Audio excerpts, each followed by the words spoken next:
In this video, I will show you how to place text on an image in Microsoft Word.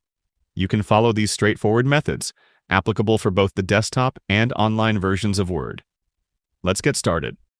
Open Microsoft Word and navigate to the document where you want to place the image. Go to the Insert tab in the top menu. Click on Pictures and choose this device. Then select your image. Click Insert. Use the corner handles to resize it as needed. Click on the position icon and select the Behind Text option.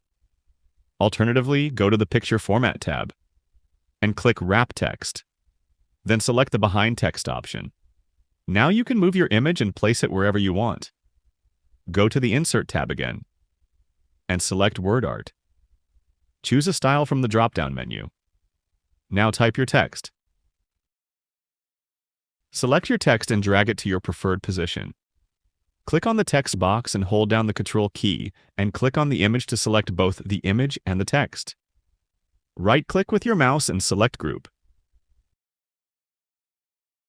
Now you can move your image and text together. Feel free to reach out if you encounter any issues during the process. If this video helps you out, please leave a like and subscribe. Comment below if you have any questions. If you need further assistance, consider hiring a professional using the link in this video below.